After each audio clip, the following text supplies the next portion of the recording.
Hey everybody, Doug here from 2 Plus Stuff. Thank you for joining me for my typical, try to make it pretty typical, Friday show where I hang out and I do it this hour so I can catch folks over in the Europe, UK, all that stuff area. So if you are joining me, go ahead and just let me know if you can hear and see me okay. I always do a little quick check before I start these things.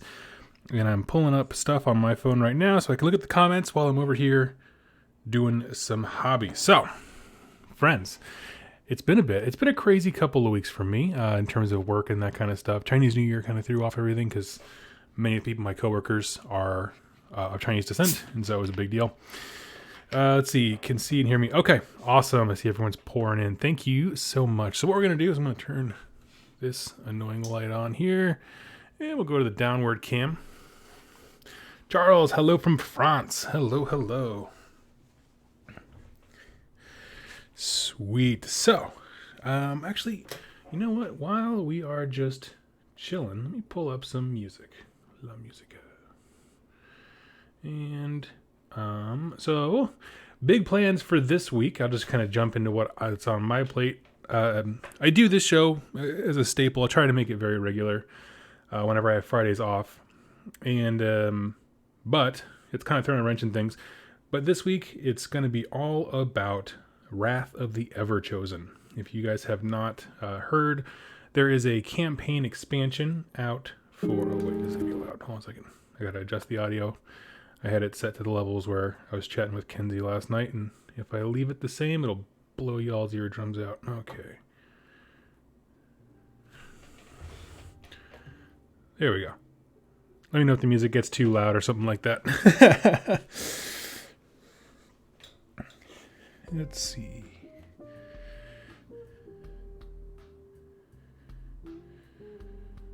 All right, so there we are. I'm just going to finish up some of the Infinity stuff I had started working on. I'm hopefully getting the game in later today with a local gentleman.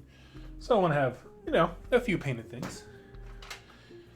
Got a reputation to keep. Let's see, Shop D, there we go. Kind of giving him a little bit of a dusty bass thing. Sorry, Toby, if I blew your eardrums out. I tried to catch it before the music started.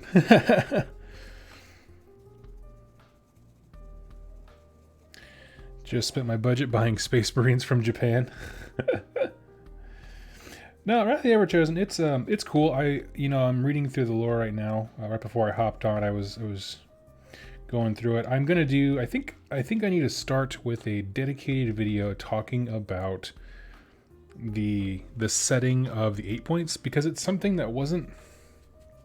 I know we kind of touched on it last night. We were reviewing the Warcry anthology of just like the actual book for Warcry, which all takes place as of this point in the 8 points, doesn't really give you a whole lot of information. And so, but the actually Wrath of the Everchosen, it goes into a little bit of detail. It doesn't define it like that. It's supposed to be just like another realm, slightly smaller one, but it is massive unto itself, and so there's a lot of room for your own creativity. But it does go into a bit more detail as far as its history and that kind of thing.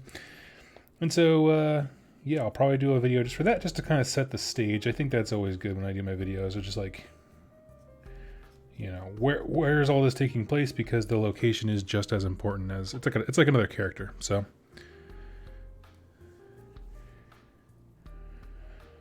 Let's see. Would you consider doing one of your realm exploration videos where you talk about conversion ideas? Yes. It'll certainly be on that same playlist. The only thing is that nothing in Wrath of the Everchosen really points to conversion ideas to me. I mean, to me personally, nothing really stood out.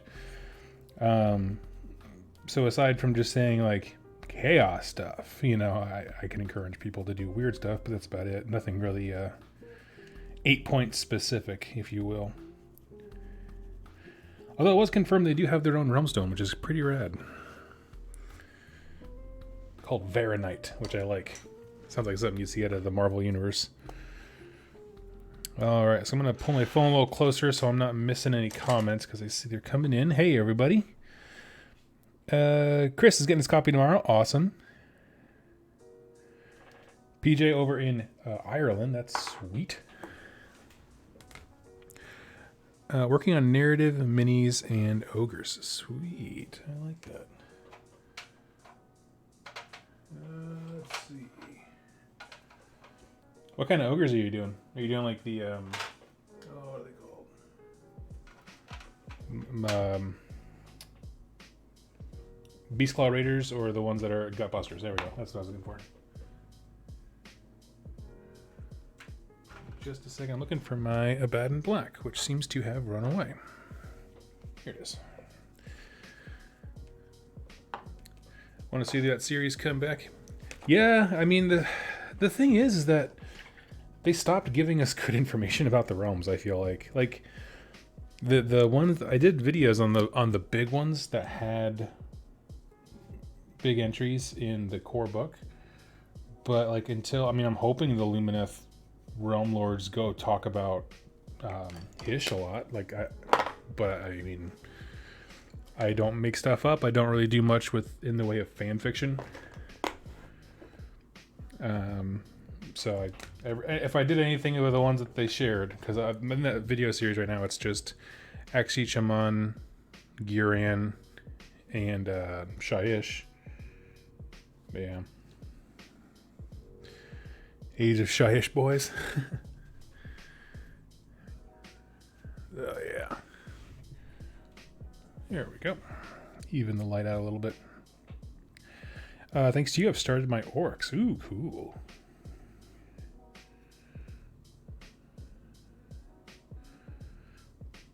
Let's see. Hey, Doug, how's it going? Hey, Peter.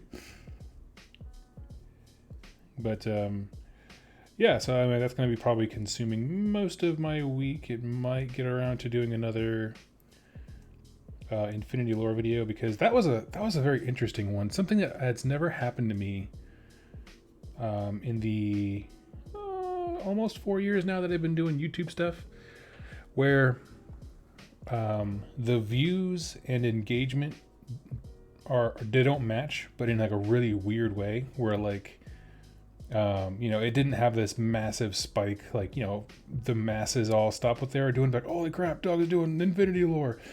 But when you look at the comments, every single person is just really excited, because there's just a lot of people who like the setting. So that's a very interesting thing. And I don't know if it's just a matter of like, I'm just not a big name in that community yet. And so, the views are down, but people are so passionate about it that all of the feedback is really positive. Thought that was very, very interesting, because it's never happened with an Age of Sigmar video. I think probably because I was kind of there at the beginning, as far as like when things launched and as that fandom grew. I don't know.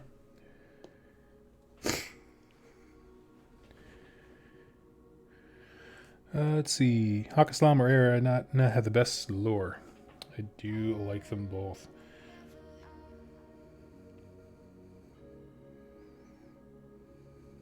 Let's see.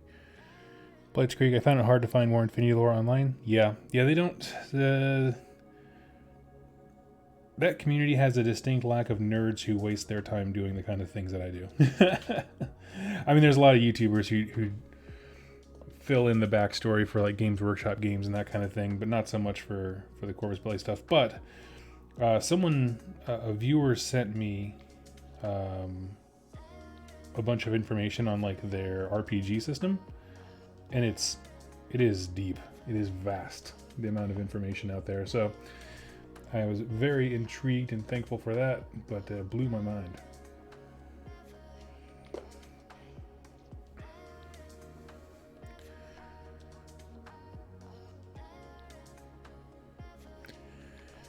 Let's see.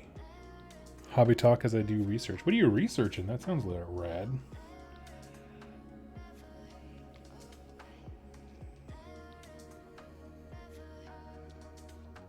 The community is mostly competitive gaming. I don't know. I mean, that's a local thing. It depends local to local. What I have found with the Infinity stuff, because I have one of the top ranked. Actually, I was actually given a demo by a man named Leif Hendrickson. He was one of the top ranked Infinity guys. I don't know what to call them. But he was a really cool guy, and he was just explaining to me that there's so many, because the game is so action oriented, like in how you act and react, and there's a lot of decision making, that like a lot of the top tier stuff, the competitive aspect is just having everything, all the tools in your list. But as far as actual gameplay, like people, it's not, I don't know, it's not like min-maxing that kind of thing as much. I find it pretty nice. Chris is asking, what's everyone working on? How large is the Infinity community? Is it bigger than War Hordes? It's an interesting one. I think they're probably comparable in size. Infinity is from Spain, so I imagine they have a bigger following in Europe than here.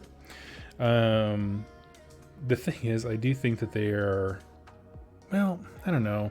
Even the War Machine and Hordes community has gotten much more positive since the last time I poked my head in. I was there the other day looking at stuff and seeing how things are going, and people were much nicer and things are getting better.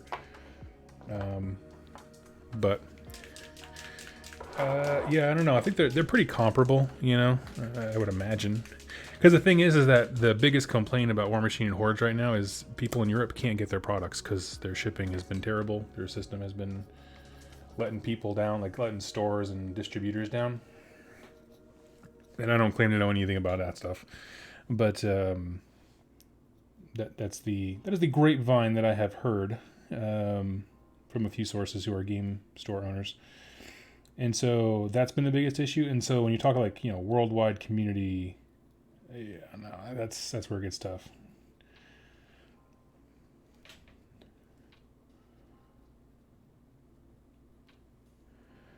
Let's see, is Infinity still all metal? Yes, they are.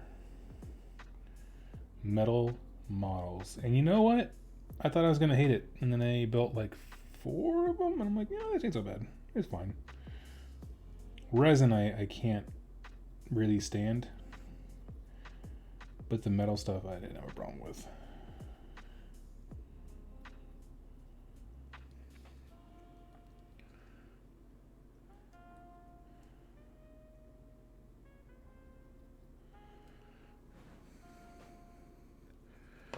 All right.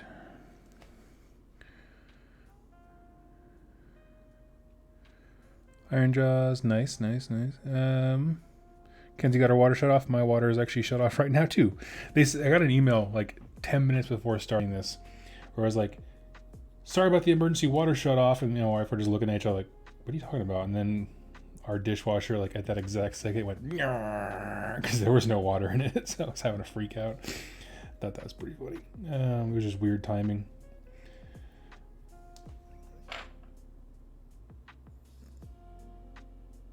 Let's see. Blitzkrieg. What happened to America in Infinity after they went bankrupt? I missed that part in the video. They basically got bought up by Pan Oceania for the most part, but their identity is largely gone. Like America, as we would know them, they kind of got just subsumed into this bigger corporate structure thing. So if you want to play like America, you got to play U.S. Ariadne, which is another faction in the game that I didn't really go into, but it's the U.S. troops who made it to the planet Ariadne. Because there's some troops in that army that are the best things that you'll ever see at Walmart. You know what I mean? Where it's just like a tank top that's just an American flag. He's got the big shades and the rag on his head. All that kinds of like just way over the top America stuff. Let's see. Peter Coleman says, "That's funny. War Machine Hordes community nicer." I've had a good experience. I mean, I hopped in. I was asking some questions. They still have the same problem, frankly, that Corvus Belli this year has proclaimed that they're trying to change, which is you got to make games more accessible. And their game it's very hard to get into. Like I have a full Protected Menoth army. It's not easy to like list build and that kind of stuff. So they got some cool things going, but everyone, but here's the thing, Peter, I know you didn't mean for this to be a discussion, but I'm going to make it one. everyone is allowed to drop the ball, right? Because remember, what is it, 2020? 6 years ago? GW was a joke in the community. You know, people hated them because they were bad at the community. The community site didn't exist. They were crappy to their customers. They released games without rules. They, all this kind of stuff. And then companies adjust. And the people who can't adjust with them, meaning the people who are so butthurt that they can't get on board, they leave. And then the people who really care are still there. And I think, I do believe that some aspect of that is happening with the War Machine Hordes community. Now, the question is, how much of the, we'll call them the old guard, right? The grognards who are mean and not good to new people and sit around in Privateer Press forums and talk about how much they hate Privateer Press, because Games Workshop, of course, has a bunch of that as an equivalent. How much of them are still around? I don't know, but I had a good time. How nice a community is tends to be a very subjective thing.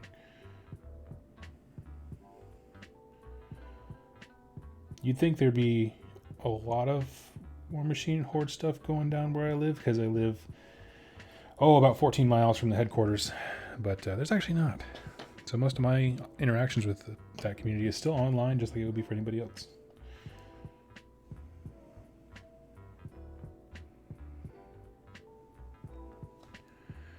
Let's see.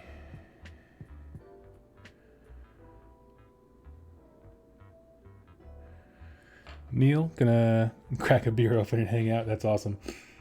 You do you, man.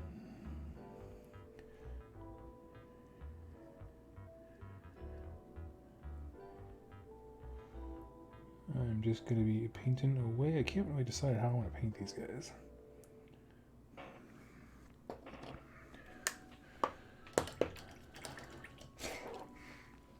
It's important to remember that there's always nice people in a community, even at Fantasy Battle's worst, there are people who just like, I just like Skaven. It's so fun.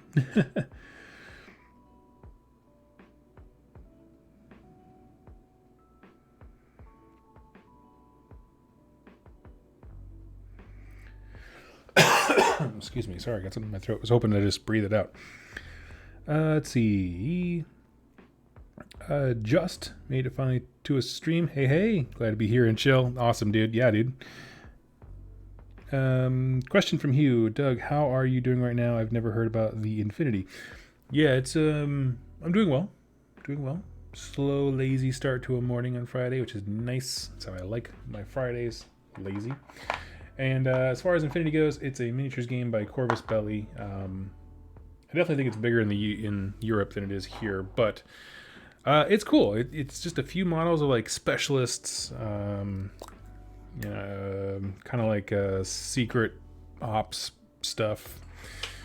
It's an interesting. There's some cool takes on gameplay there. I think it's probably, if you're going to compare it to another game, I think it's very close to something like Necromunda, but instead of using dirt people to fight over Soylent Green, it's covert, masters of assassination, that kind of thing.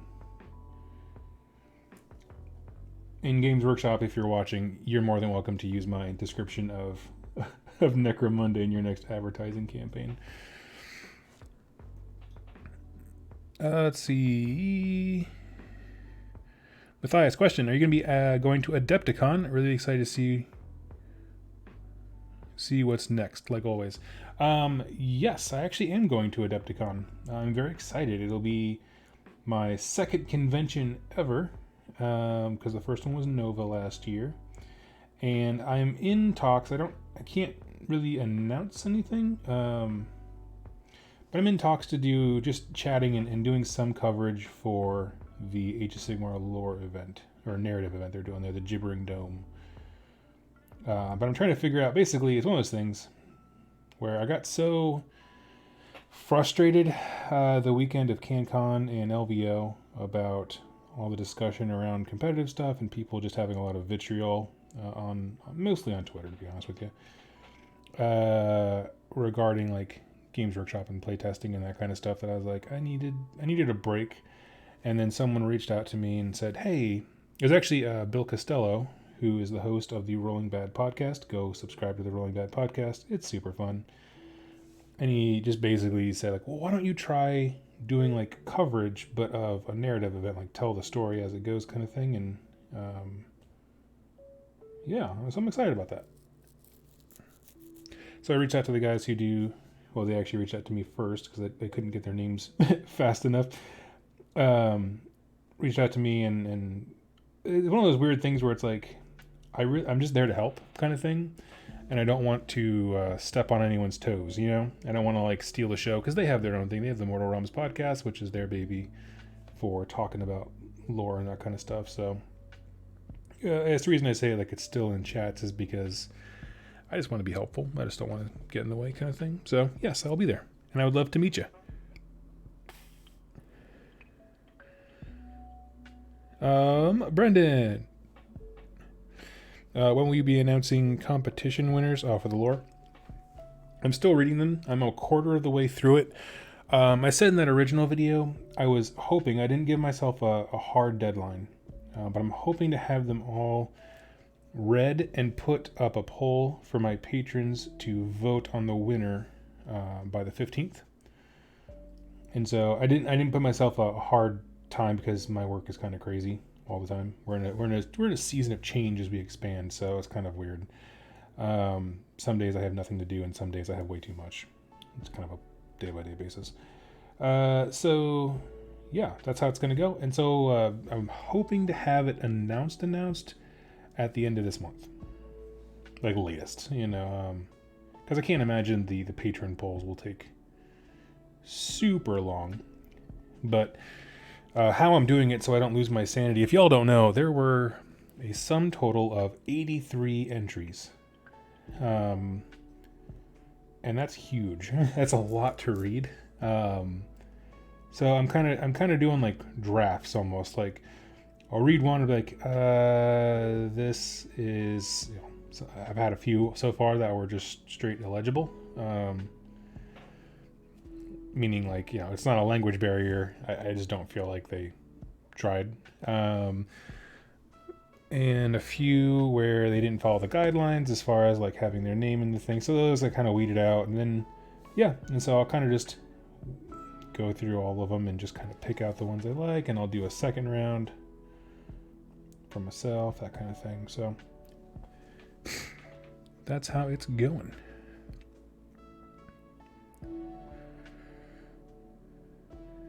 Which faction has the Templars? That would the Teutonic Knights. That is Pan Oceania, and they have an entire. So kind of like if you think of the armies. So for example, all these models are from the same army, Hak Islam, which I talked about in the video. Think about each army as an individual Grand Alliance in Age of Sigmar. So you have Grand Alliance Death, where you can take all the Death models, just like I can take all these random Hak Islam models. But if I choose to, I can choose to limit myself to just a few, and I get some extra rules. And so they call them sectorials, meaning they're from a certain section of the galaxy in Infinity. And so there is a sectorial, an army that is all Teutonic Knight guys with pistols and swords and that kind of thing. And they focus on all kinds of cool stuff. Kenzie, yeah, if you haven't looked into Infinity at all, go just look up Military Orders Infinity. Military Orders is just literally, it's like the army of the church is what they call it. It's very interesting stuff. Honestly, so what's cool about the game is like for 80, I think it was $80. Don't quote me on that. They have a box that is a full army, which is their point system is 300 points for a full army of Teutonic Knight guys with swords for $80. The whole army, boom, one buy. I'm like, oh, that's amazing. How are there not more of these things?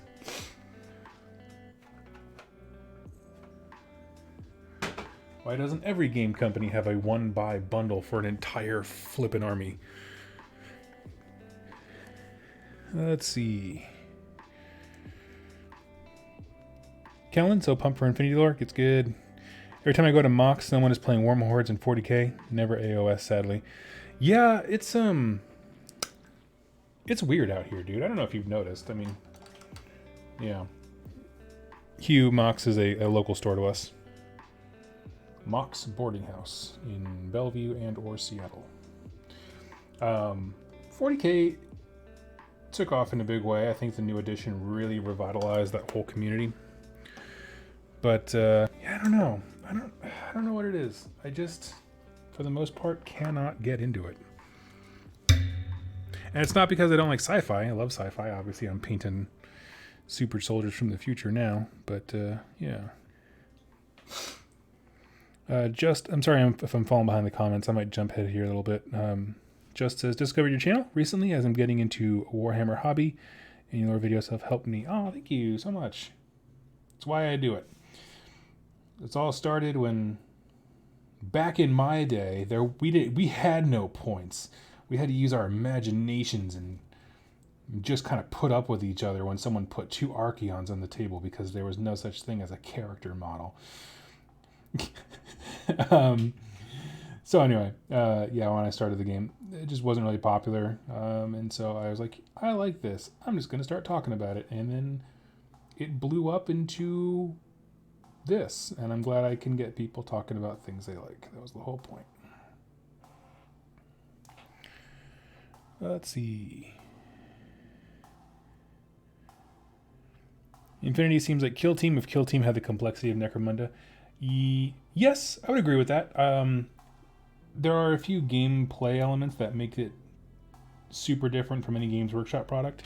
Just the fact that it uses a D20 changes things radically, because getting +1 to your hit and wound is very different on a D6 versus on a D20 kind of thing. It changes the way you look at stats and interact with the game, as well as like cover and stuff like that. What I would say, this is the way Infinity was explained to me. This is actually years ago when I had my first demo on the last edition. Was pick your favorite action movie, right? It could be a historical one or not. You know, you could be like Saving Private Ryan. It could be, I don't know, I'm trying to think of a sci-fi action movie that has a big war scene.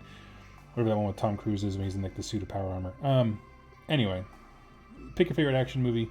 The thing that's cool about Infinity is it's like, just like in those action movies where the camera, even though all this stuff's going on around you, the camera is always focused on that one character and you get to follow them through this carnage, right?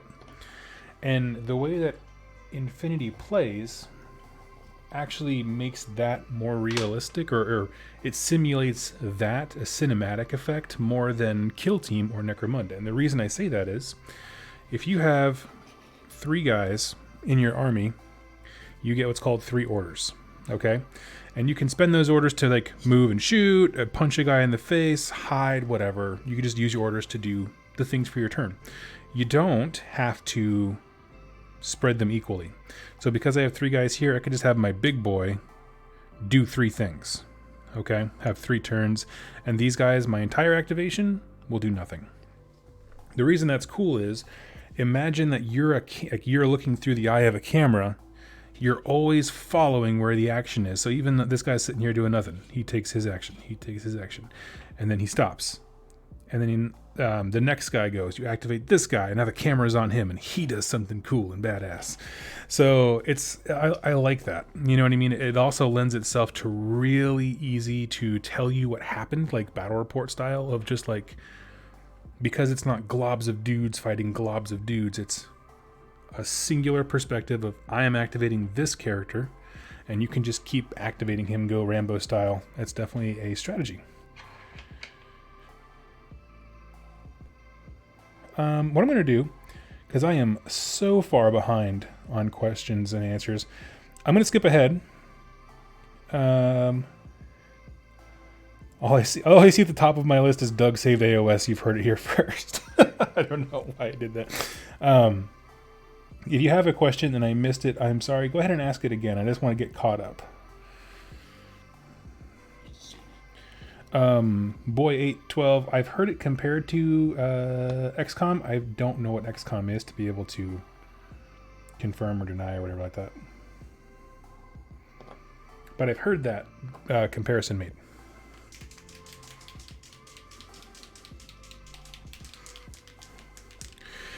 Let's see.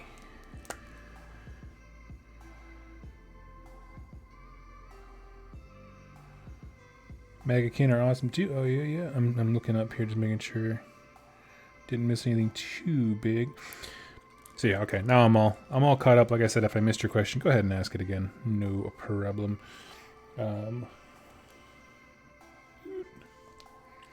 At Doug, where the lore contest entries mostly just wiki style write ups or actual prose literature? It was honestly, so I have looked through all of them briefly just to make sure they followed the rules kind of thing and make sure I have contact information if I need to follow up or anything. It is a strangely even split between I've only had a few of the wiki style, like you call it, where it's just an information dump. The biggest thing that I've gotten is maybe they spend, I don't know, 1,000 words with kind of a light story, maybe a conversation between characters, and then after that is kind of what we're calling the wiki style thing, where it's just information. So they give me a story of these characters chatting with one another, and then below that is actual background information on these characters to give it some context. So that was interesting. One of them that I thought was really cool, it's a type of story that I've gotten a few times, is people record the events of their games and then just turn that into a story. So there's this one, and I won't even tell you the arm because I don't want to give it away. But basically, he kind of made this cool backstory for his army, and then the rest of it was each paragraph was like a battle report kind of thing. So he's like, and then they faced against the forces of the Seraphon, but in 90% of these fights he got his tail kicked, and so it was really funny. And I love the fact that even though he kept losing, he kept writing it as a story. That is a testament to crafting a narrative. I like it. So I thought that was really fun. He gets props for that for sure. So that's been a popular one. Another one has been I haven't had a ton of just straight stories. And that, and I don't know, that doesn't really mean anything, but that's yeah. And one of them was it wasn't wiki style in the sense of it was just blocks of information, Vanda's hammer hand, the hammer just Sigmar, that kind of thing. But what it was is if you were going to give a sales pitch to your buddy, okay, so there's these fire slayers, and this other guy took control, but he shouldn't have been in control, and everything kind of went to garbage, that kind of thing, where you're just, like I said, an elevator pitch style thing. And I think that is rad, because some of them venture into some very unique concepts. Yeah, that's a good question. I mean, what's interesting as I'm finding out is there's so many different ways for people to express their vision of the setting, and I guess it never really dawned on me that there were so many ways to do that, and I think it's really rad.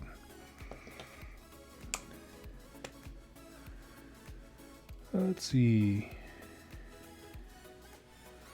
XCOM is a series of sci-fi strategy RPGs where a squad of customized soldiers fight off teams and aliens.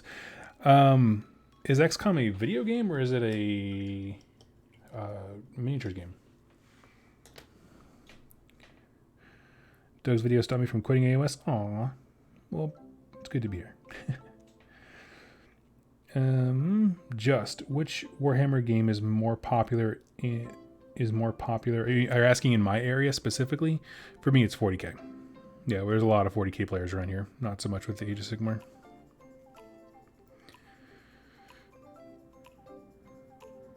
Spetzia's on break from work. We were painting some Infinity models. Have a game later today, I think, if the dude doesn't cancel on me. So that's cool. Got that to look forward to. The video game. Okay. I will check it out. Is it on Steam?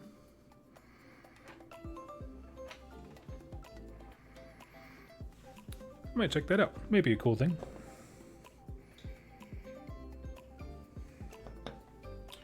Let's see here. So, Thank you for the answer. Yeah, it should be. Okay. Dice Chatter in the house. Giving Jack a run for his money when it comes to quality co-hosts. It's Dice Chatter Donnie.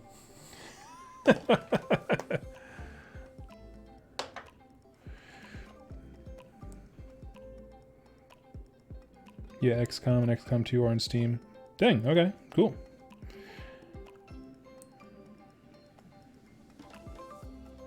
I like 40k, and I hesitated between AOS.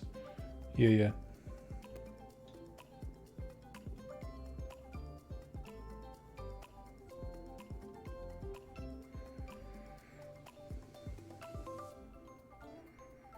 Oof, I'm not in the quality co-host category. Oh, no, Kenzie, I'm sorry. I forgot. I was just trying to find a way to jab at Jack. Oh, I'm so sorry.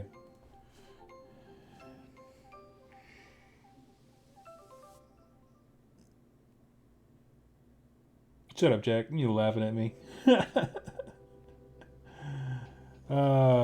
Just try to make a friend feel bad and it all backfires. Collateral damage. Exactly.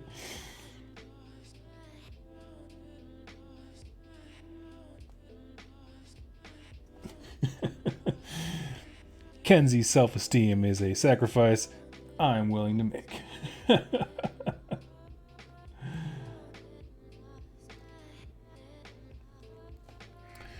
Let's see. Question. I'm going to start my Iron Drakes. I'm doing traditional silver Gromrel armor, but I want to have the Drake guns be, I don't know, something special. Maybe residue. Oh. So you're looking for a color for the guns? Is that right? Help me understand there, Spezia.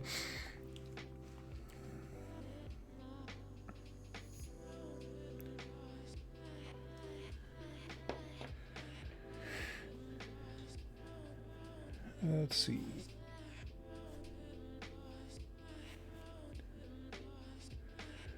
Doug, I've finally been able to narrow the choice down to what army to start out with, though. It's either going to be Nighthaunt, Flesh Eater Courts, or Maggotkin. Well, those are all really good choices. I will say that Maggotkin and Nighthaunt, I think, are a little bit closer together than Flesh Eater Courts. And when I say that, I mean, like, they're both tough, but in different ways, in terms of, like, a lot of Flesh Eater Court stuff just evaporates. It's very good, very deadly.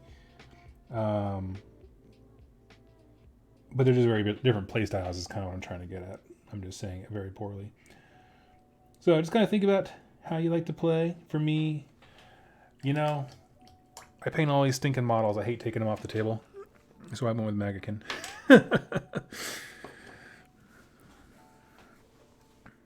Let's see. Type is Corrosion.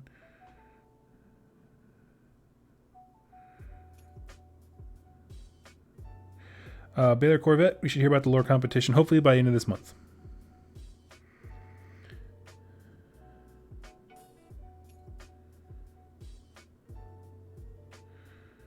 Mordian, got to pick a fight with somebody over our book review. Okay. If we were trying to make friends feel bad, if can't get into 40k, just wait 3 months and you will be. Jack got me. I remember my favorite conversation with Jack about Age of Sigmar lately has been, this is like a while ago, where I was kind of in that weird mood where I'm like looking for a new army project, that kind of stuff, and I wasn't sure what I wanted to do. And Jack said, well, what armies do you like the play style of? And I said, all of them for about 3 weeks. And nothing I've ever said on this channel has been truer than that.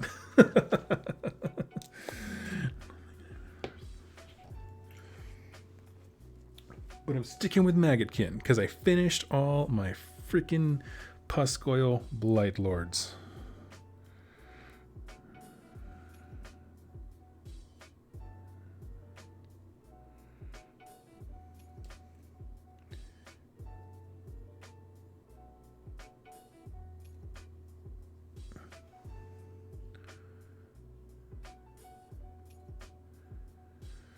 Jack, you went and bought a Van Zargang? Oh, let's play. Whenever you finish building your 15,000 horse pistolier guys from from your city's army, we should definitely play. Actually, like the reason I hustled through the Infinity terrain like last week or so was so I could play it with Necromunda or Infinity. I think I just said Infinity terrain. It's not. It's Necromunda terrain. So yeah, let's play, dude. I still have all my Necromunda stuff.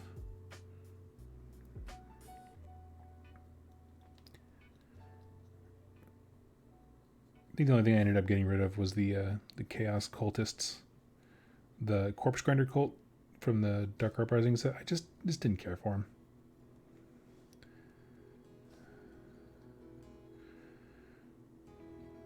They didn't speak to me.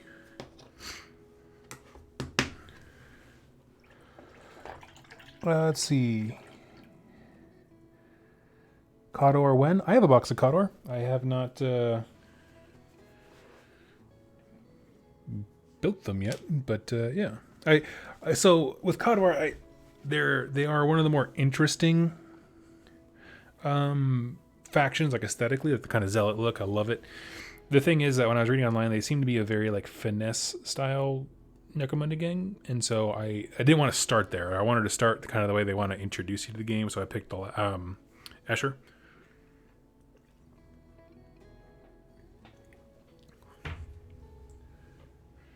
Give me 1 second here.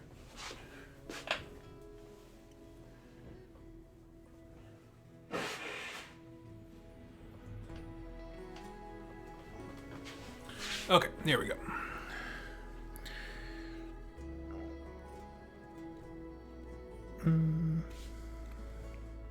Doug, if you paint something to go with Nurgle, it ain't gonna just give it away.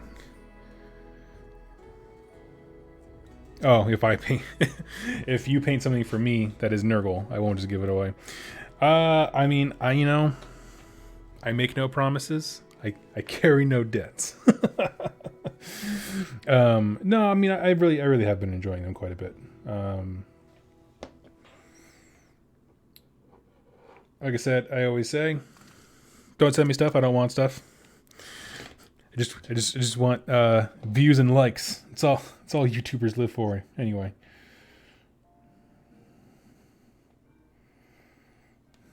Last time I was sent something, it was a giant rat head in a box, which I love and have not used yet because it came when I didn't have a voice.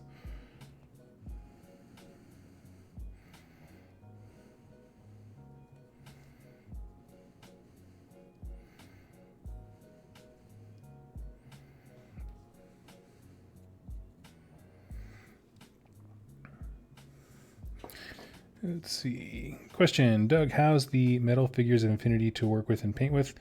Bunny and I are looking to get into skirmish game to go with AOS. We love the lore, but hate metal minis from GW. How are they in Infinity? I mean, the newer ones, like if you were going to grab like the 2-player starter set or something like that, they go together really well. I would recommend, let me show it to you on screen here.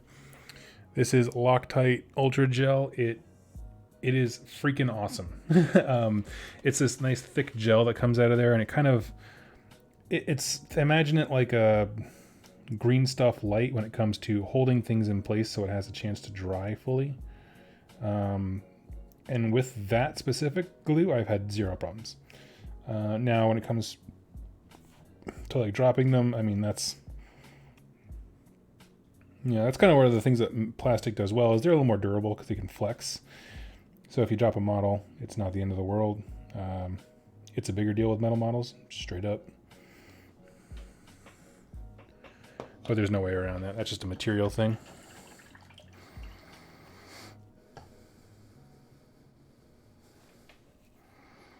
So Skaven stream confirmed.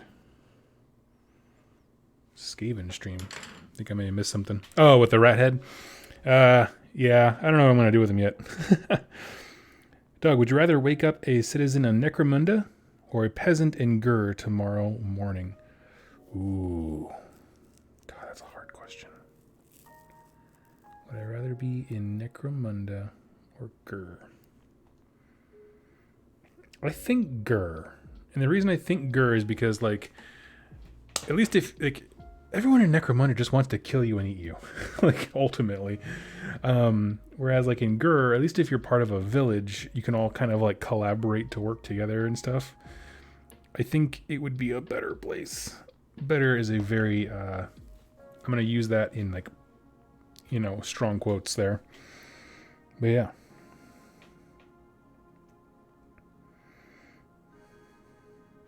Also, important PSA, Jack, you are being called out by my personal good friend who you are offending, Davis, MMA125, who you owe him a model because the Seahawks apparently are not good at football.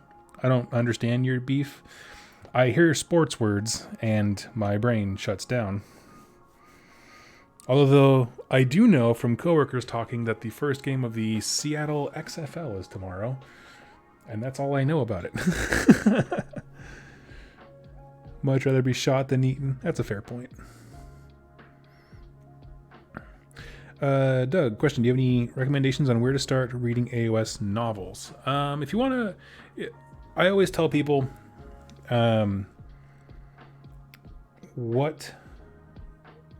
whatever faction you like, find a novel based around that, because it gets you excited, right? Barring that, Soul Wars is great because it sets up Nagash as the villain, and he kind of is in this particular arc we're in right now. Some of the Realmgate War books you can get very, very cheap at like used bookstores, but Soul Wars is it's a strong contender because it sets up the events that are currently going on and tells you why they're important, which is a big deal. It's really nice to have.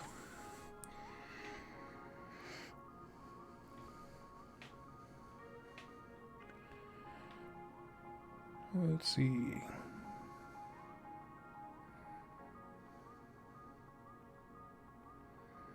Have you ever seen the models from Conquest or Conflict 47? There was a local store that had a few on the shelf, Conflict 47 things. Because trying how to word this. There's a store that's right by where I work, pretty close to where I live, whose fan base, the people who shop there, they're about 40K and about nothing else. And so the store owner, he will try to entice them to other games, because he's got to make his due, as store owners are wont to do. But the only thing he can ever sell is stuff that's like 40K, and it's a real shame.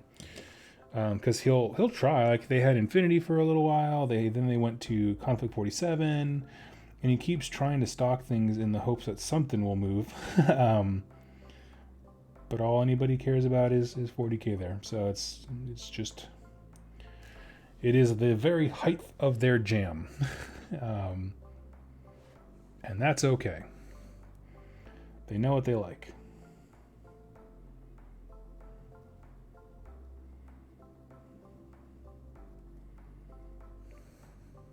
Same here in my city. Yeah. Yep. It's a very interesting thing. And we had a local player for War Machine and Hordes who was like, it's like there's some kind of cult of 40K here. And it's like, it's not that intense. It's just, I don't know what it is. And it's not just, it's not just model wise. It's also like gameplay wise. So for example, like for a brief flash in the pan moment, people got really into Bolt Action. If you're not familiar, Bolt Action is a World War II miniatures game. It is actually a lot of stinking fun. Like, it's a lot of fun if you've never played Bolt Action. And someone in your area is, ask them for a demo. I don't particularly care for the World War stuff, historical games. But, because for me, if I'm going to go historical, I'm going to go all in. Like, I'm going to have every dude named from a specific regiment of a specific war. Like, I'm going to go crazy. But the reason I say it's not great here is because they were playing it because they were looking for a better version of the last edition of 40K. It's like, no. This is a historical war game. It's not. Don't play this for balance. Play it because you want to fire and have your tanks roll up Stalingrad and that kind of crap. So I just don't think they were experiencing the game kind of as intended, but I don't know.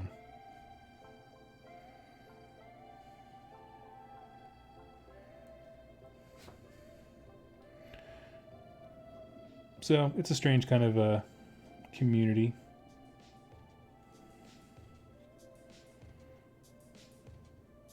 They all like what they like. But yeah, if you never bolt action is really interesting.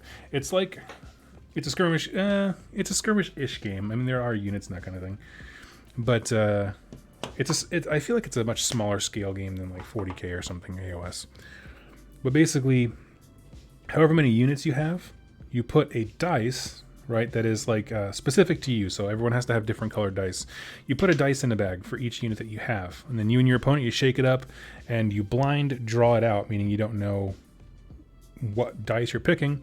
And like, let's say this team has a blue set of dice, this team has a red set of dice.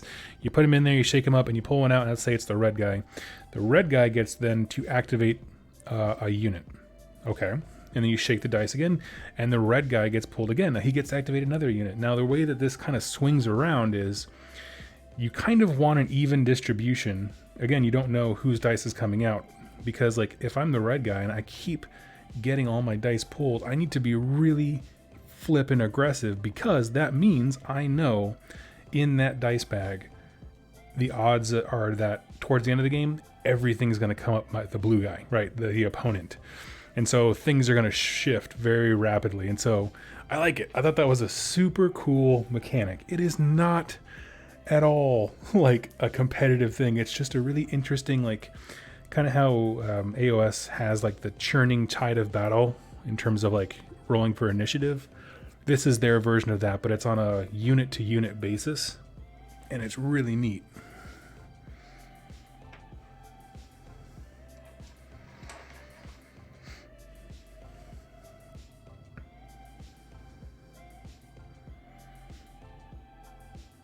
Let's see. I'm thinking Lumineth are probably going to be out in the next, like, usually when they do these big previews, it's about in 3 months, something like that.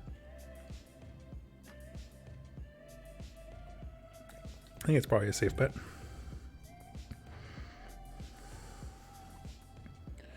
It's a game with a lot of tactics and easy to learn and cheap. Yeah, what's cool about Bolt Action is that they have models they sell, but you can literally go to the dollar store and buy Green Army Men and play Bolt Action, which is kind of a fun, fun idea. And they designed it that way so that if you are someone who, you know, like there's this whole fandom of people who they're scale modelers that have no interest in playing games. They can be like, oh, well, I already painted some of these things for this diorama. We can just use that.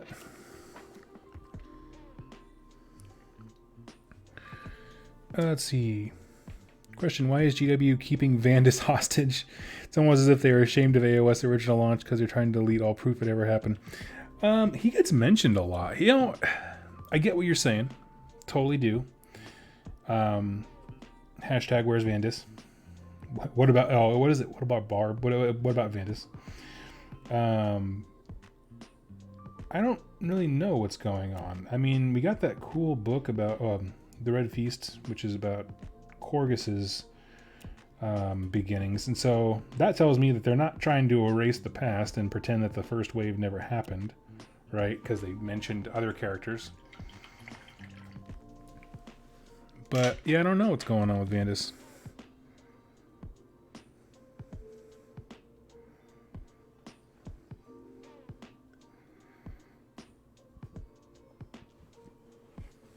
Let's see. Talking about initiative, how do you like the rules in Infinity? In fact, you can activate the same unit 4 times.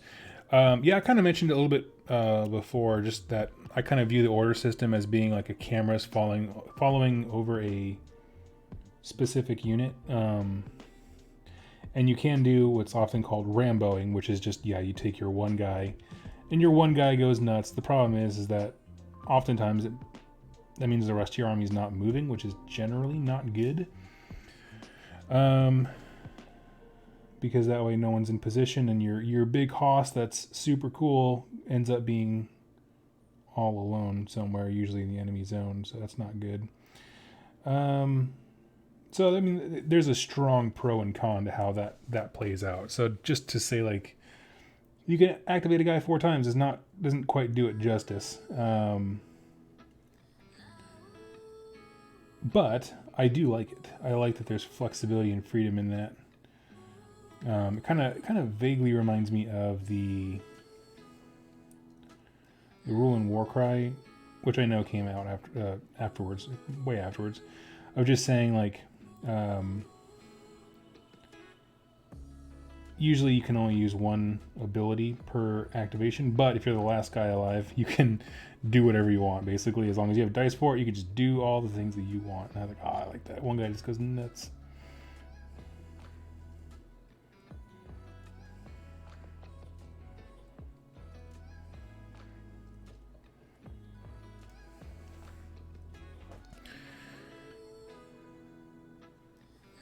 Let's see. Venus's tribe, the Dire Branch are also mentioned. Yep. Yeah, he's got a bunch. I actually really liked his mention or shout out in Black Talon, which is actually one of my favorite things about that entire book. But it was just, they're sitting around a campfire talking about him, but they don't like the fact that he has visions, even though it's helped them apparently multiple times. They're all still kind of dubious of, you know, mutation and changes and weird stuff. And so which I get, but like, so he's kind of revered as this like amazing war hero, but there's this weird shadow that kind of lingers over him. I was like, that sounds cool.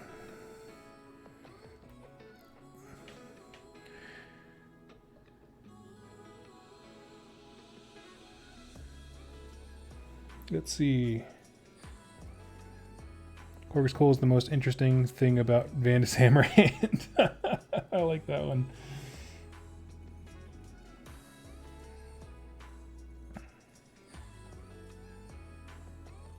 Yeah, and that's the thing, is all the things that I like about Vandus don't come from Vandus. They come, you know, even the example I just gave.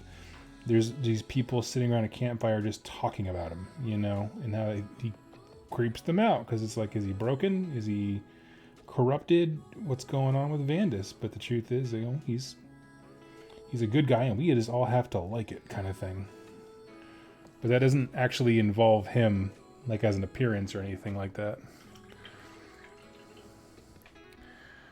Neil says, hey Doug, the thumbnails of your videos are better than your t-shirt designs. I would totally wear a shirt with your head on the body of a Saurus. Well, I feel like I gotta be a little more careful when it comes to the merch side of things, because at that point I would be asking money for somebody else's design of a Saurus. But you know what I mean? Like, it's a little bit different than just like borrowing artwork for a video. But I appreciate that.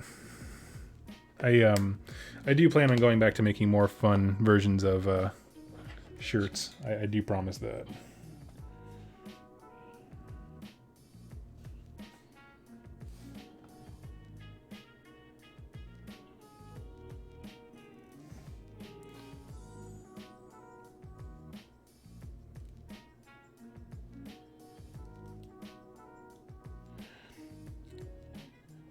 Where's my 5 foot fabulous shirt?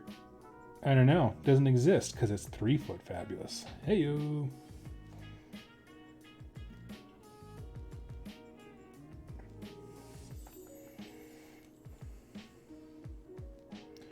And I think for the rerolling ones video, I think we said 8 foot acceptable. If you guys haven't seen that, go check it out. We painted a bunch of models with toothbrushes, and it was a blast. That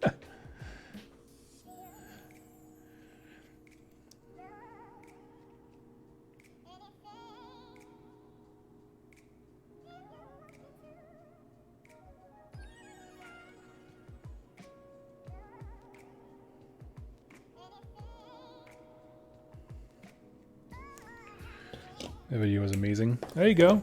Jack had that idea for a long time, and you know, I said yes, let's do it. And apparently there was some dragging of feet with the other members of the crew. But I thought it was super fun. I was mostly a pain just because my schedule's been crazy.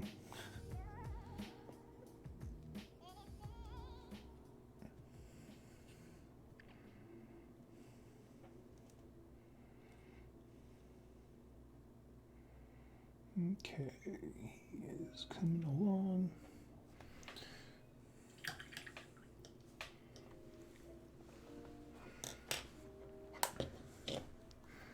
AKA, she thought it was a dumb idea. I was trying to be nice.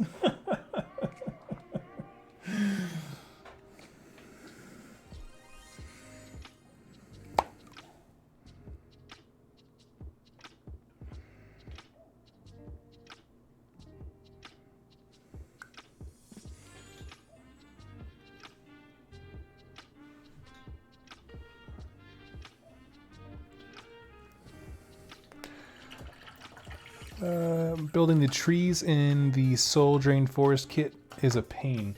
I've heard that just from folks building them on their own. What's a pain about them? Just the way they go together, or bad instructions, or like what?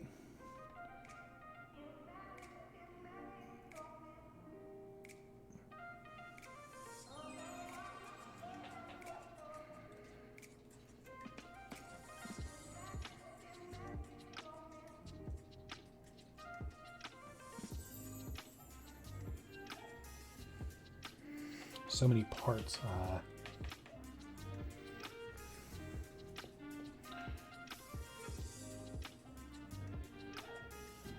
Oh, hey there, learn, train, play. Got you in the house. I'm painting his model. Mind your business. Yeah, Doug, still working on those knot holes. When we chatted, you were right. They are annoying. Yes. Knot holes are the worst.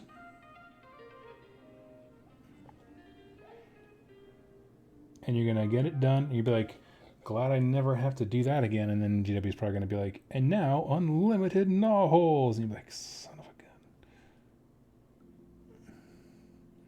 See you, Hugh.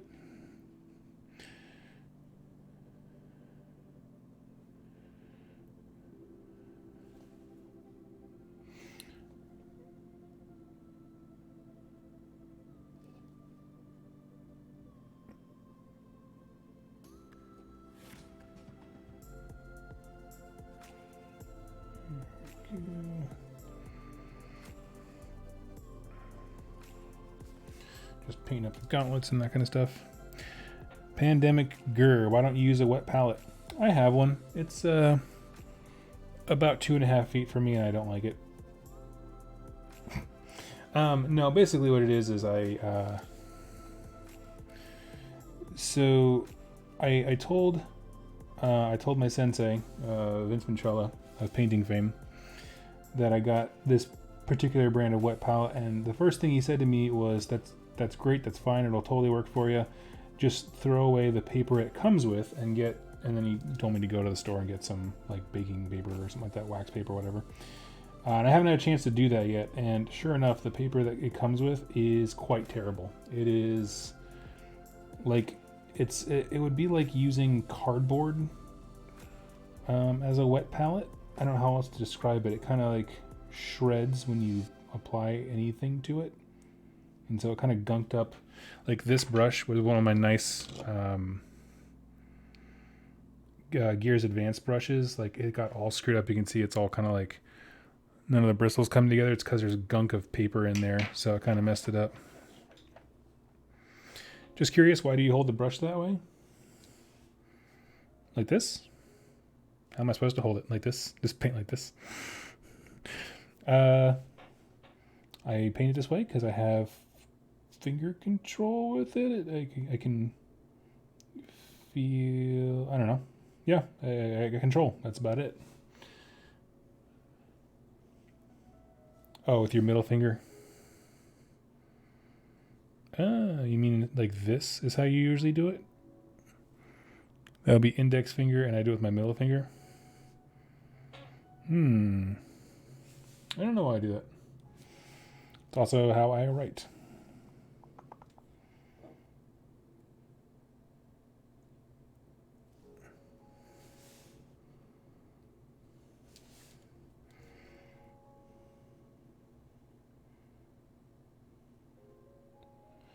Let's see.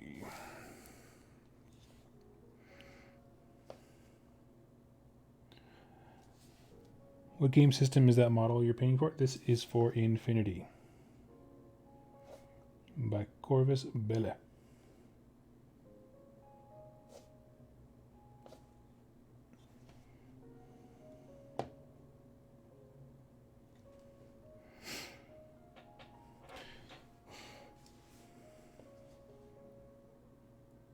Good time. Got some cool stuff to it, some cool game ideas for it.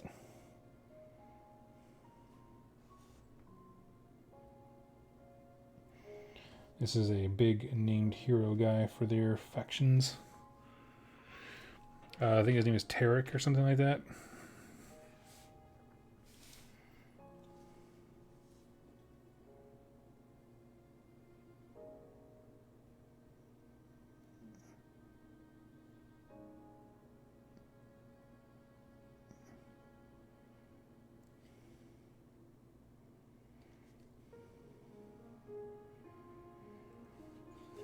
Islam? Yes. Yep. Yeah, a fantastic. So basically, I went from like 0 to 80 Infinity models in about a week, which is like you need maybe like 13 to maybe 16, 20 models is the max that you can have in an army, like as a when you're playing. But the reason that happened was because I was like, I really like Infinity. I had a demo, I had a wonderful time with a local guy. I was like, this is a lot of fun. I'm going to jump in. And so I went online and I grabbed a starter set. It was actually for the US guys who are part of a faction called Ariadne. I was like, this is awesome. Well, then immediately afterwards, a gentleman who was a viewer named Bill, who was awesome, messaged me and was like, hey, I heard you're getting into Infinity, and I have these cool models, Hackaslam stuff. You know, I'll basically get them to you like on the real cheap. So he made me a great deal, and it ended up being like almost 50 models, and just I have just so many unit options. So I'm like, oh man, I can build like 1,000 lists from this. So it seemed like too good of a deal to pass up. So I said, yes, absolutely, send them my way. And then at the same time that was happening, I got a message from Corvus Belli, who I messaged a whole bunch of game companies asking if they wanted to, I don't know, just have me support their stuff, if they just wanted to send me some lore and I can start talking about their games and that kind of thing. Because I think lore is an important part of miniature gaming. And they said, oh yeah, absolutely. And then this huge box of stuff from Corvus Belli, it blew me away. I put it up on Twitter and Instagram and Facebook of just this mound of stuff they sent me. And people misunderstood. I think a few folks were like, oh, you're showing off how great it is to be a YouTuber. And it's like, no. Like, this is beyond humbling. Like, that they were like, oh, yeah, let's get this guy on our team. And then just really it sent me everything I need to get into the game, not knowing that I had just all of a sudden acquired 2 armies, and so that's how I ended up with 4 factions and a boatload of stuff, all by accident, kind of. The way it all came together was an accident.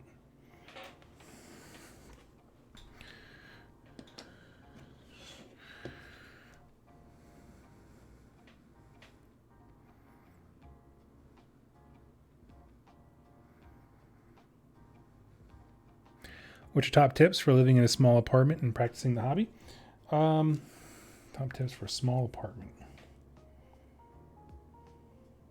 Give me a second. Let me think about that. You will get more accomplished if it's easy to just pick up a brush and paint. And so what I'd recommend is get yourself, go to like your local supermarket and grab a big tub, right? A big plastic tub. And in that tub have models that are pretty much ready to go. You can just pick them up and just start painting them. And then I think that'll actually help quite a bit. That's kind of what I did to an extent for several years. This is the first place I've lived where we had an extra bedroom where I could put my hobby stuff.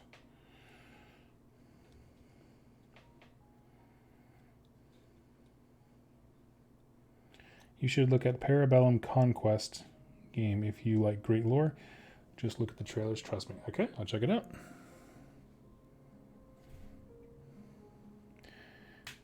At Jack Ballard, question: which Necromunda gang did you get? He said Vanzar. And what Infinity faction is Doug slowly getting you into before he starts playing Malifaux? I reached out to the guys who make Malifaux. They never got back to me. I was like, hey, you guys let me start covering stuff? And I got radio silence. I did grab a book that had a bunch of lore in it from Malifaux, so I can actually start doing videos for it. I just, feels good to know that the company has your back a little bit. So the guys at Weird Miniatures, if you're watching, what's up? Slide into my DMs, my friends.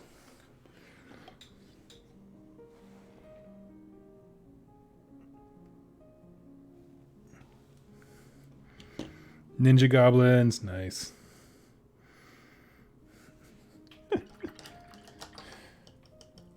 The only thing that scared me about Malifaux is that I've heard that building their models is not a fun process. That the instructions aren't really good.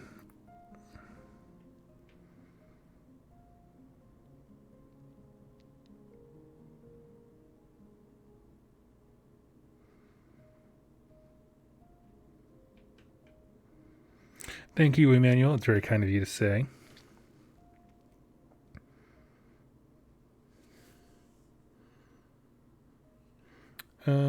Davidson, mate, Doug, that's horrible. Those butts in the model is amazing. Thought about it, but the cards seem off-putting. I love disappointment after rolling dice.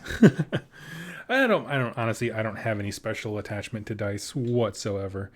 I will say any game that gets me to play something besides D6s, I'm all in because of the granularity control. As far as like when you have rules that manipulate things, it's not nearly as crazy, on like a D10 or something like that. Obviously, Infinity is a D20.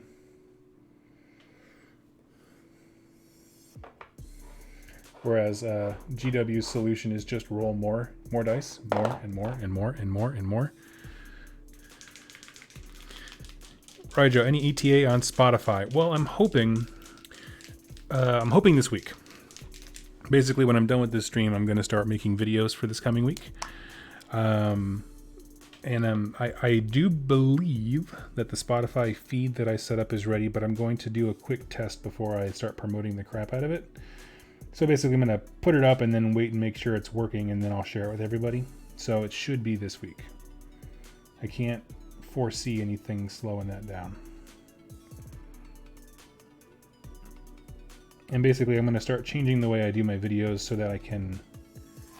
And none of this is going to affect the videos. You won't notice a difference, but on my end, the way that I produce them, I'm going to start changing them so that I can extract the audio much easier. And so when I do go to upload a video, I will also at the same time just upload this Spotify version. Basically all it comes down to is just sharing less stuff on the screen, having the art not be super dependent, because now it has to be in an audio format or art's not there, which some people will like, some people won't. Fight amongst yourselves. But I've gotten enough requests for audio formats. The thing is, I did start to do it. Like, if you guys know, I did promote a feed line that I had for a little while, at least. And the reason I stopped is because I realized that the further back I go into my archives, like of videos that I've done, audio quality sinks hard and fast.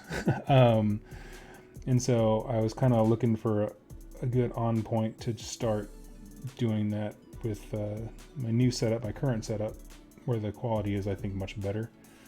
Because like I went to go upload my Carriage and Overlord videos and they are terrible. I mean, they sound like dirt. So yeah, that's why there was that delay there.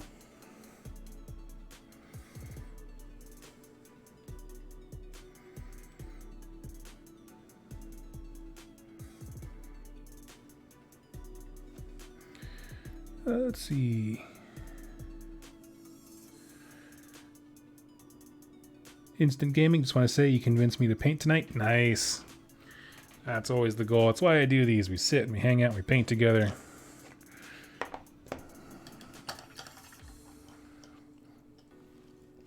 Jesse says, anyone want to paint my Anvil Guard Cities army can pay in back rubs and encouraging words and memes.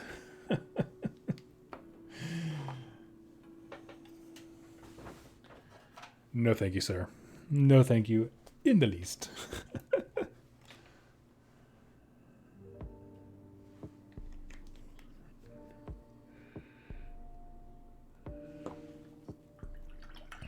Demetrius, question. What happened to the lore competition? Are you going to read any of the entries? No, I'm just gonna dump them straight in the trash. I'm done. This is an Infinity channel now, sorry. I decided that right when I was in the middle of the lore contest. No. No, I am absolutely going to read them. I've already started reading them, and I got 83 entries, so it's going to take me a little bit of time. I was kind of more anticipating to have more like 60, so give me some grace on the time period. But I'm going to pick the top 10, and those top 10 will be brought before the patrons, and they will judge who is number one. And yeah, that's how it is. That's how it be.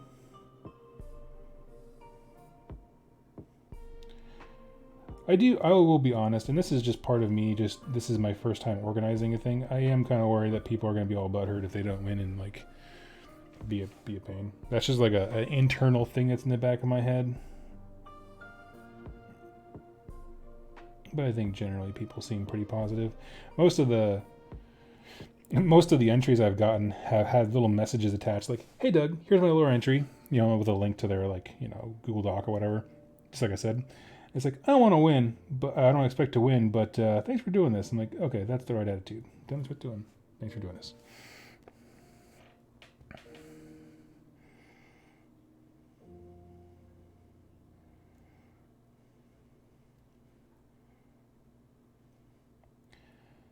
But if you asked if I was going to read them, yes. The top, I believe I said 5, I am going to do dedicated lore videos for as if they were straight out of the battle tomes.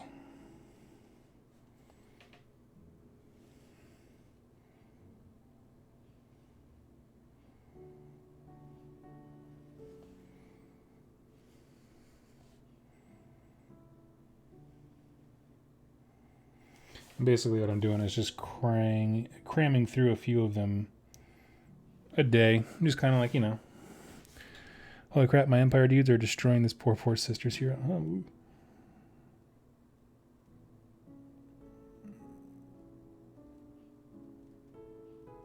You playing Wartime?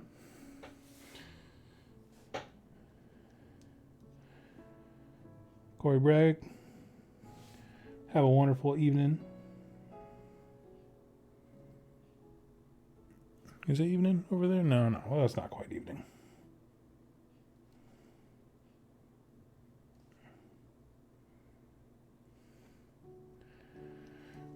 Let's see. So getting this guy done. I have found that the combination of contrast paints for earthy colors, which is mostly what I'm doing for my Hack Islam, is really cool, and I like it quite a bit.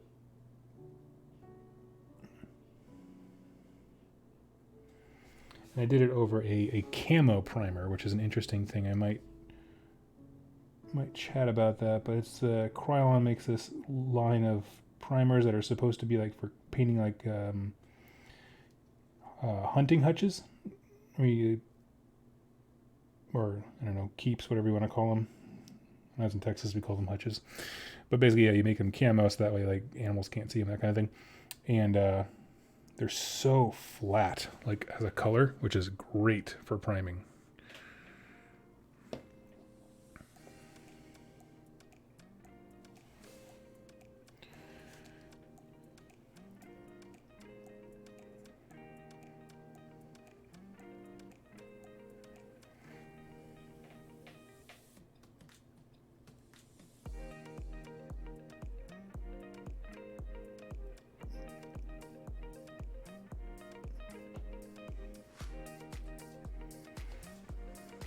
Okay.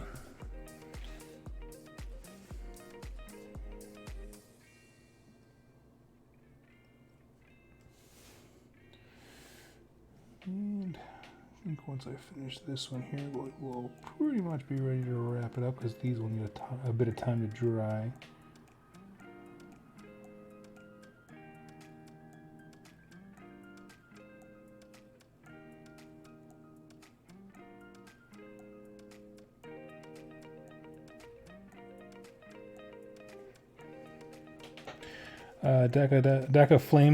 Daka Flack of Flame. There we go. That's a nice name. Used the Krylon Camo paints with. They worked well, but it seemed like I had to make sure to be good about the spray techniques in order to keep them from filling in details. Yeah, they're not obviously made for miniatures, but as long as I keep the distance of the novel pretty well away from the models, like in terms of like the actual distance the spray has to travel, I've never had a problem. They dry fairly quick.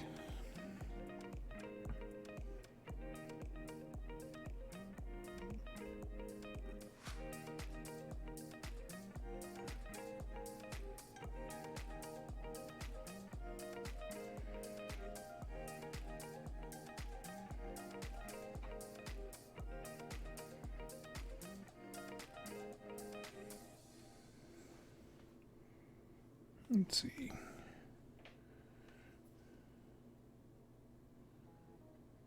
So one of the things I'm excited, I think I might chat about it on the stream this week. Doing some narrative army building ideas when it comes to Wrath of the Everchosen, because if you guys didn't know, it has like sub factions for some of the Chaos armies that hadn't had them before. So like my Nurgle guys have never had a sub faction. The book came out before they really leaned heavily into that. And there's one that really emphasizes, it buffs other stuff, but it really emphasizes Puskoil Blightlords, which is, of course, if you have followed along with my army progress, you know that that's my jam. I'm very excited to actually use them on the tabletop now. I'm still waiting. I'm doing it by pen and paper right now because what is it? Azure app still has to update to accommodate all the new information, because there's like mandated artifacts and that kind of thing, just like any other subfaction. So just kind of waiting, but I'm very excited to get them on the table.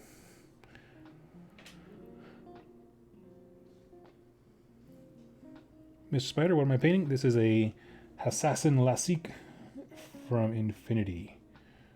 Sniper Girl.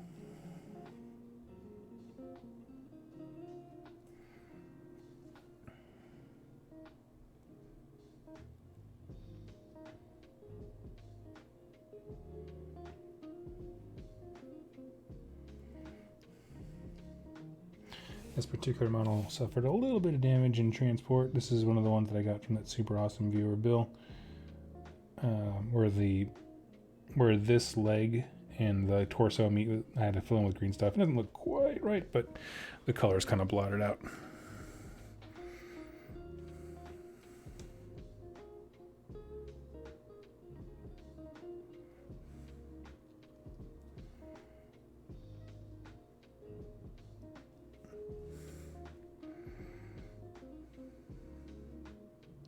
I don't know much about that game. Is it suitable for your kids too?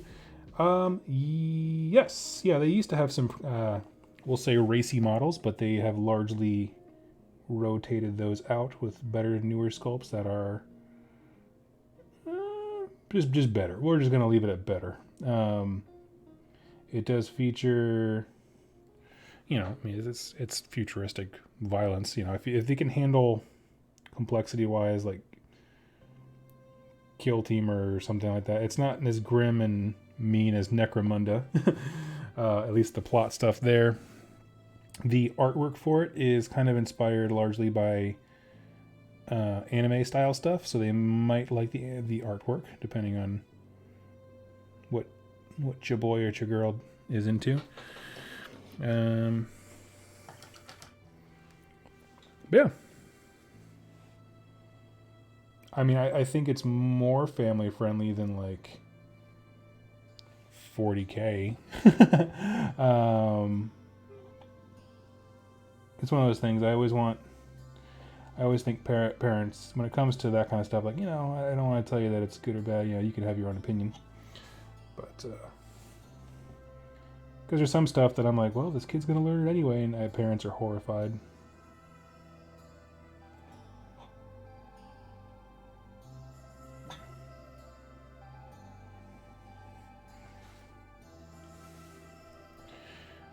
She loves anime. Oh, okay, sweet.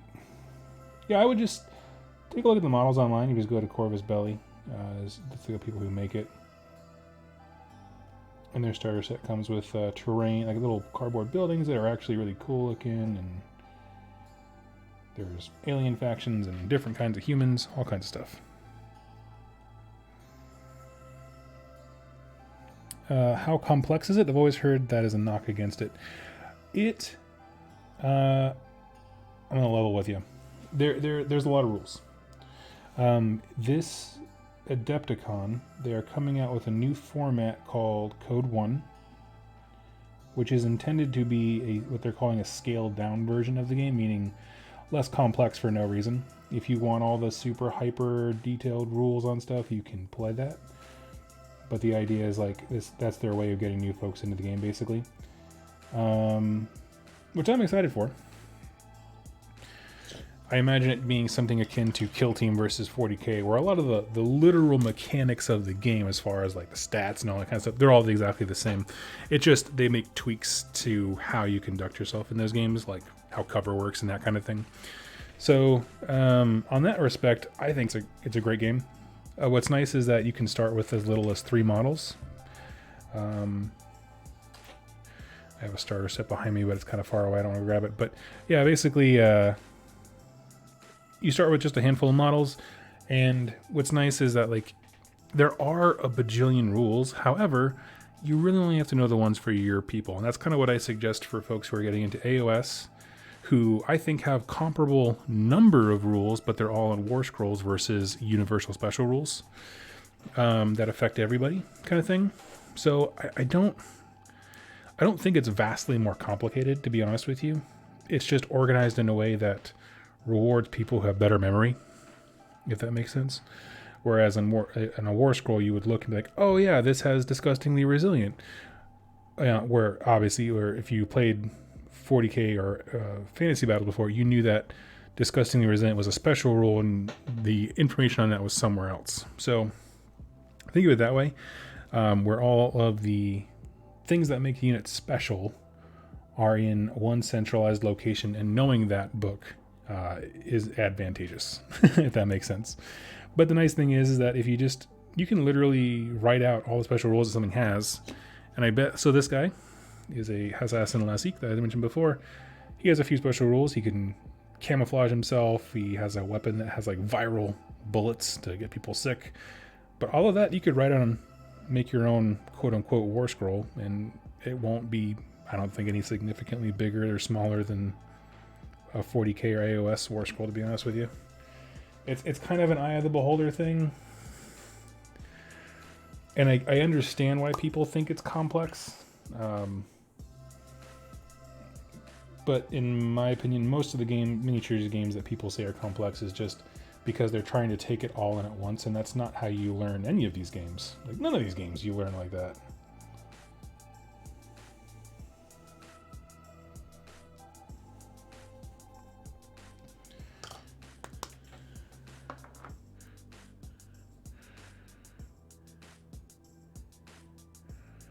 Kenzie, you're the University Anime Club Vice President?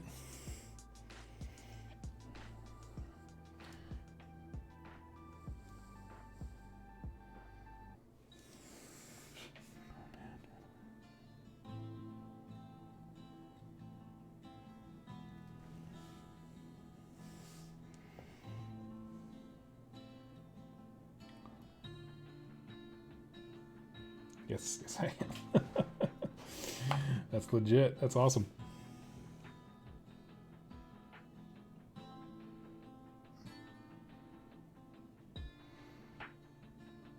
I have a coworker who makes me laugh because I think she's kind of got her head up in the clouds sometimes. So we first met. You're trying to get to know your coworkers, trying to like relate to them, and just kind of have something in common. And so I was like, "So what are you into?" And she's like, "Well, um, really into anime." I was like, "Oh, okay." And then I was like, "So I'm trying to think in my head, like, I'm not really an anime like fan per se, but I watched a few with my brother when we were in high school." I was like, "Oh yeah, I've seen some. Have you ever seen like Cowboy Bebop or Van Helsing was another one that I watched. I just kind of picking the popular ones, quite frankly, that are just people just all generally know."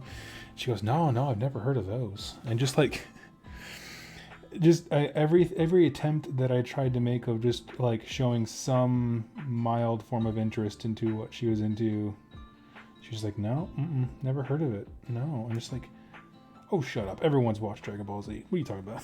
This is a cultural phenomenon. So that's when I decided to give up on trying to get to know her.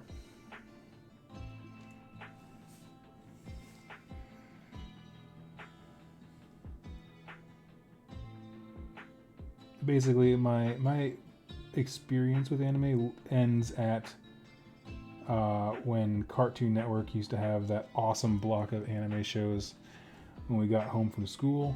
So we had, and Adult Swim started with some anime stuff. So like Big O was awesome. Dragon Ball Z, of course, was a favorite.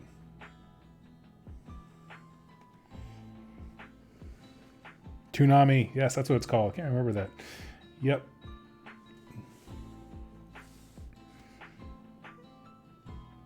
And now that I'm an adult, there's like whole video series that kind of detailed like how Toonami came to be a thing, and it's really depressing how well they marketed my childhood, and I just fell for it hook, line, and sinker. And now I have nostalgia built in over their marketing campaigns. I'm like, God, they got me good. Ed, and Eddie was another great one. Yep. Cow and Chicken, Johnny Bravo, Dexter's Lab. I was all about Dexter's Lab. My goodness.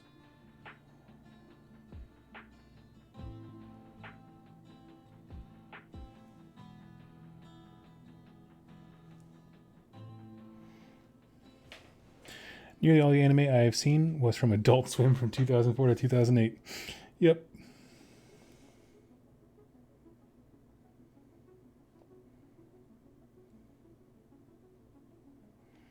Should I go for the Soul War starter set if I don't want to play either army? No, not at all. Those are great deals and sets if you want to play those specific armies. Otherwise, the start collecting boxes are the best way to get into the game.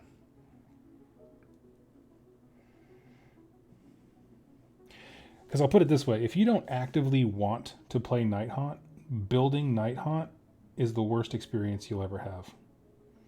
It's like,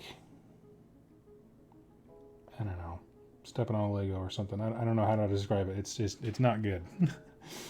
I had a terrible time building a few of those. Spirit Hosts specifically.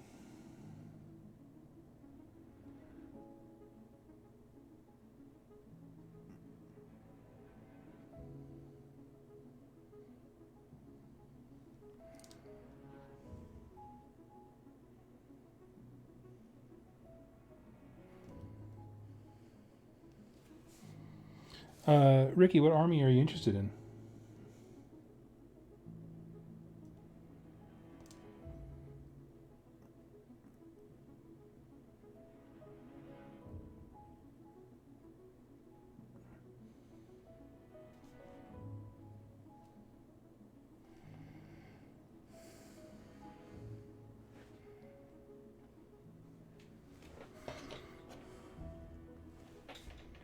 Let's see. Made comparing faves really difficult. Yeah. Yeah, luckily in this batch of Nighthaunt that I have now, the Spirit Hosts are already built.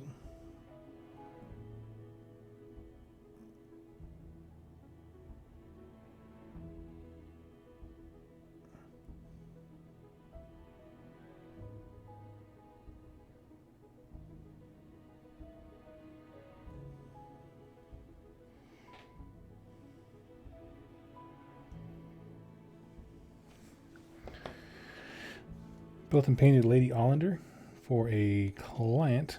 Hats off to all people making Nightown armies.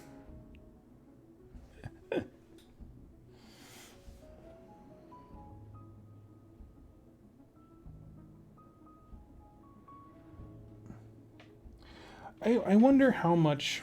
This is just an absolute out there question that none of us are going to be able to answer, but I wonder how much they factor ease of build and transportation into their model range. Because like, I don't get some of their decisions. Like GW loves to cover events. You know, now they're under new management and they love to show up like, yeah, we're GW, at the air horn and being all cool and like, you know, having these cool reveal parties and that kind of jazz. But they don't like build models that are easy to transport. Like, you know, and that's kind of one of the strikes I have against this new Techless model. It's like, I don't hate it.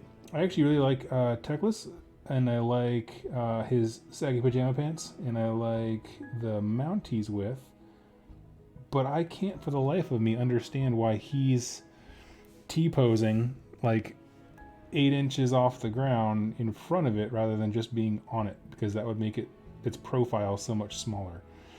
So much easier to transport. I just don't understand. So that's kind of where they lose me. Only Space Marines and Astra Militarum can be easily transported.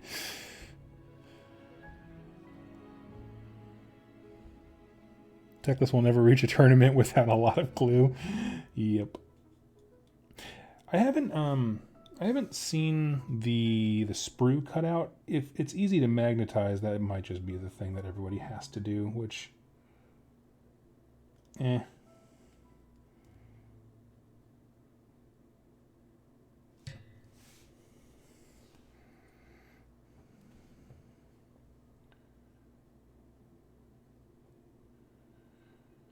But that discussion came up on podcast Legends of the Painting Man at one point. They were talking about, I think they were talking about Stormcast Paladors, who, if you haven't seen them, they're like riding the Griff Chargers, and they have like these javelin spears that go out relatively far. And they were discussing how impossible that is. Or like like Jack is experiencing right now, the KO ship, the big one, battleship, whatever it is, that like is so fat that like there's like, I'm not setting it on this pencil of a stand. It's just too big.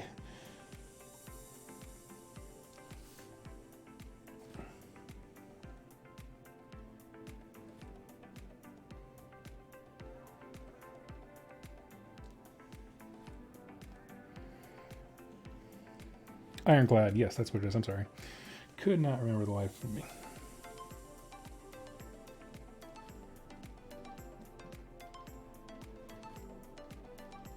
Yeah, I knew it wasn't the frigate because the frigate's not the biggest one.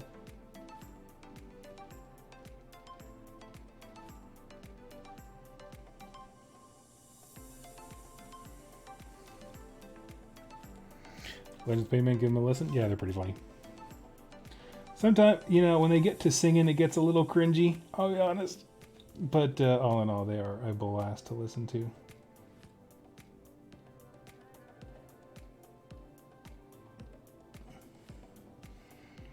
I only mentioned the singing part because they also acknowledge that they are a bunch of old men who just sing songs that no one knows anymore.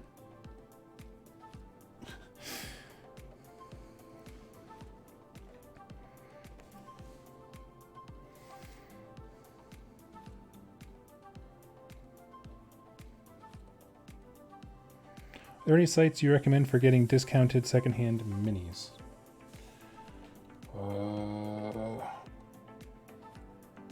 You could do Reddit Mini Swap, has a lot of stuff, but that's kind of an at your own discretion thing. I did it once, had no problems. Beyond that, I mean, eBay, yeah, I don't know. What are you looking for? Specifically, are you looking for a whole army? Looking for just a single model? But no, I don't have like a default thing that I go to.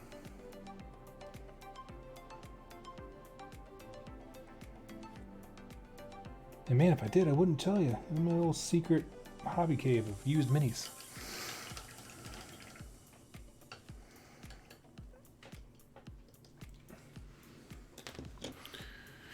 Let's see, what are we at time-wise? We've been going for a while. Hour 40. Well. Do most people have more than one army? Just now getting the hobby, but there are so many cool factions. I